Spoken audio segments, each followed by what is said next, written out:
about the scale and about the purpose. And I think both of those things get really frustrating. But on scale, I mean, if you just look at some of the things everybody will be vaguely familiar with, but we'll talk about the annexation of Crimea, for example, but we rarely talk about how the annexation of Crimea was so instrumental in enhancing and elevating the Russian military campaign in Syria. Like, that was a key step toward being able to deploy more assets to the region outside of the Black Sea. And then we'll talk about Russia and Syria a little bit, but we don't talk about how a strategic Russian bombing campaign that specifically targeted civilian infrastructure was meant to create a refugee and migration crisis into Europe, and how that refugee and migration crisis destabilized the political framework of the EU in many respects, and has lasting consequences now. And we certainly don't talk about how various Russian intelligence assets were connected, or were sort of collecting and sending Russian-speaking jihadis to fight with ISIS, to turn the war away from Assad and toward Iraq, thus reordering the way the wars were going in the Middle East. So there's sort of this, even on the things that we talk about, we know about Russia and Syria, we know about Russia and Crimea, we don't talk about how it's connected to these bigger purposes of achieving these strategic goals. And I think you often hear, Russia's the disruptor, Russia wants chaos. Yes, that's absolutely true. But they believe that the environment of chaos allows them better manipulation of the situation. That they are more focused on getting through it to the other side to achieve their strategic objectives. And if you look at what those are in terms of, weakening Western institutions, challenging Western values, the ideas of freedom and democracy and civil liberties and human rights, a main theme of this conference, and everybody here, has been the challenges to those things and how they are eroding, and how people really see the Russian and Chinese models in various ways having great influence and a resurgent in many respects. And so I really think that there's like such an industry of sometimes minimization of the sort of microcosm, all these different parts of Russia, but it's sort of putting it all together and looking at the strategic purpose, that the way that the government goes after dissidents is for a purpose connected to a bigger thing, that the way they move money, which Casey will talk about a lot more, it funds all of these operations and fuels the influence operations, hard and soft, around the world. And so I think it's these things that we're very behind on looking at, because Russia thinks globally when it is looking at its tools and assets. There's never a master plan, it's very opportunistic, but it's consistent and persistent opportunism that achieves strategic objectives. And since we, like the United States in this case, when I say we don't really cross theater, so it's Russia and Latin America, Russia and Europe, Russia and the Middle East, whatever Russia's doing with China, but those guys don't sit together and talk about the commonality of trends, of actions, of tools, of tactics. And so we miss these huge things in a way that I think allows us to be lazy, we, the United States, in our own influence. And I mean that in a positive way, not in a manipulative, negative way, but where there is opportunity for us to be and to help Democrats, to help reformers, to help activists, to help dissidents, where we don't feel we have this strategic objective in being there anymore. And you certainly don't hear it from US presidents, for example, in the way that we want to anymore. And I think that it's just because we're not looking at it the right way.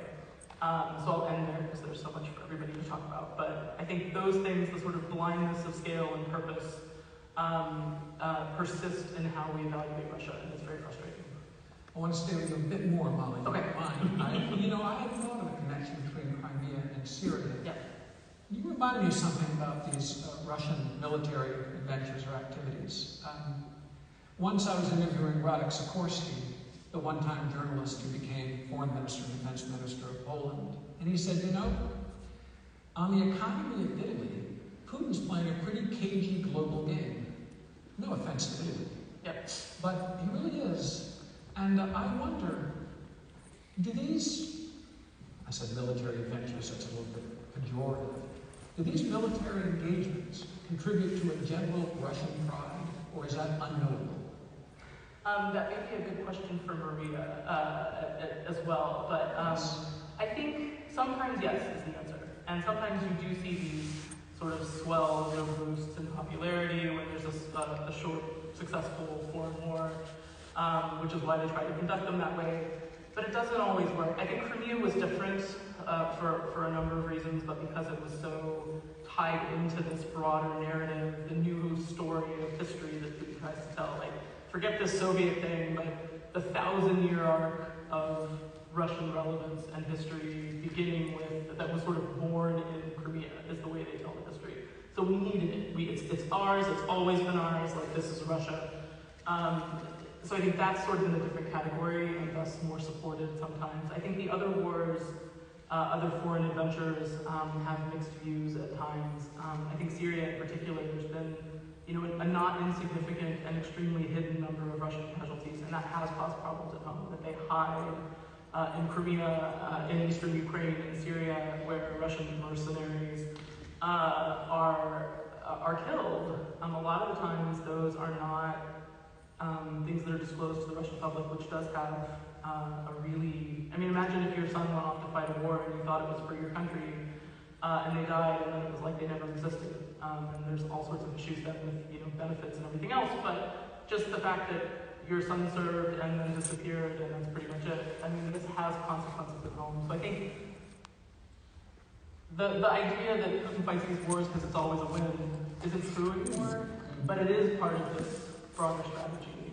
And there is this, the information machine used abroad is also at home, so they pivot as quickly from the negative things as possible to another subject. But yeah. Well, Maria Pevчих, is it your sense that Russians generally are well informed about Russian military campaigns, or are they not well informed? Do Russians tend to know about these things and the consequences through the Russian media? No, they absolutely don't. So, and Maria was absolutely right saying that there is Crimea, that's one separate subject, and everything else is separate and everything else.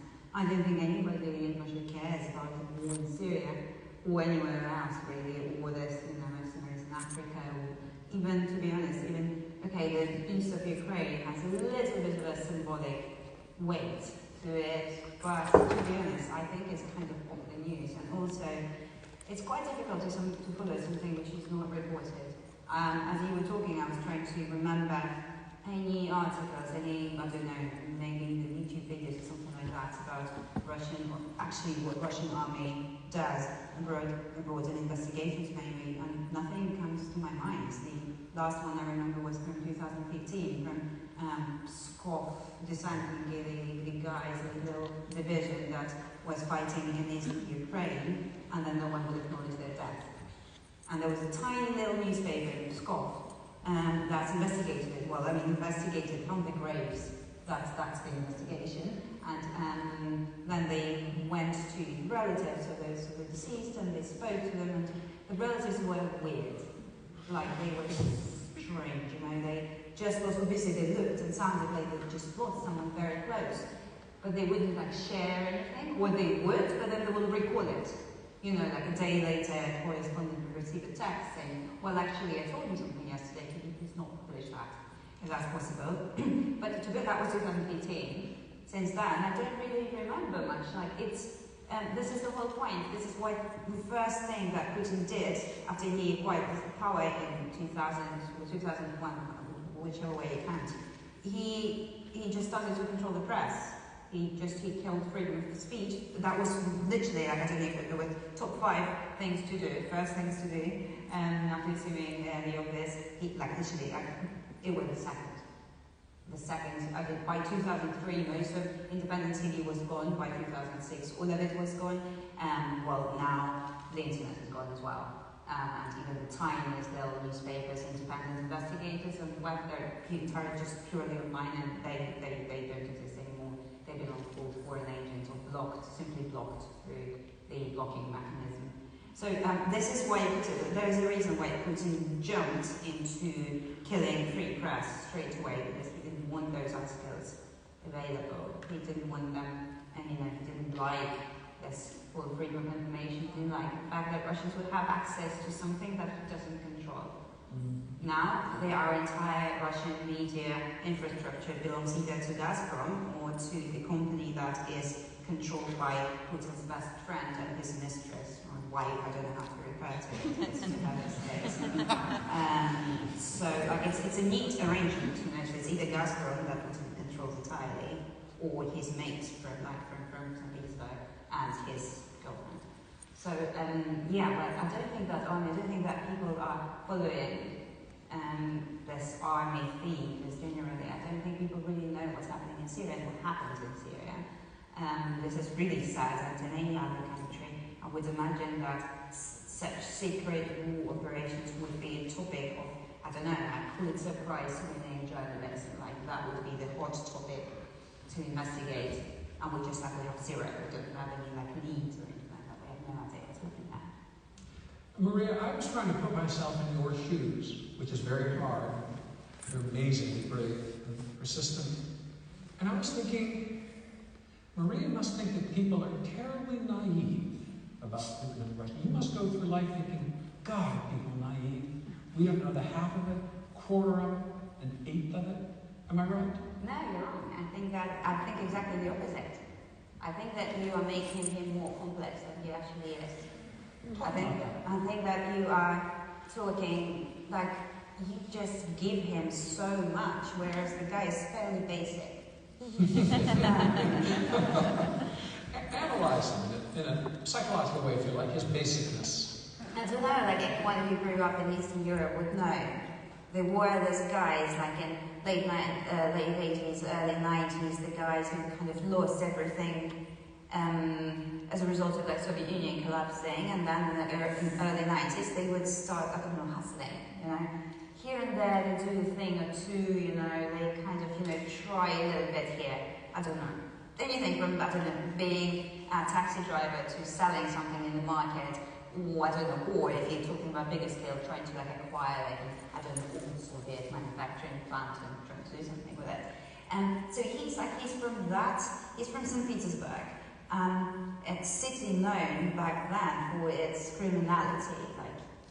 It was scary. It was really, really, really scary. Like people were murdered in the middle of the day in St. Petersburg. There were all these wars for this asset, you know, a port, a seaport, I don't know, something else, and then one gang for the whole country. Everybody in Russia knows the Taganskaya and some other, you know, organized crime groups. And back then, everybody knew that, you know, who's the head of this and who's the nice governor of St. Petersburg. You know, it was all very criminal. It was all very, you know, they were just like bandits. And Putin's one of them.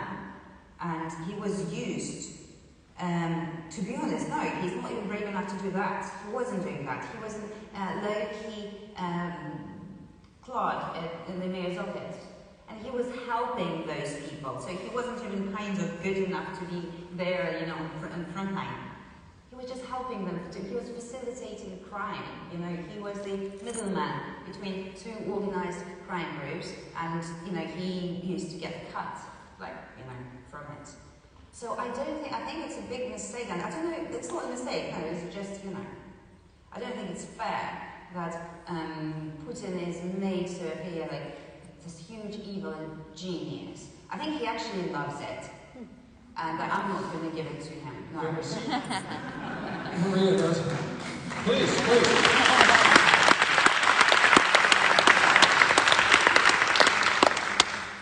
There was an expression in the Cold War that I heard a lot. The Soviets aren't 10 feet tall, you know, people would say. It was not 10 feet tall. Exactly, quite literally. 6 feet, yeah. Quite literally. Gotcha. Casey, that's quite a phrase, American kleptocracy. Tell us what you mean by it and its relationship to Russia. Certainly. Thanks, Ian. I'd like to thank my editor for helping craft that hopefully catchy title and the lengthy subtitle as well there.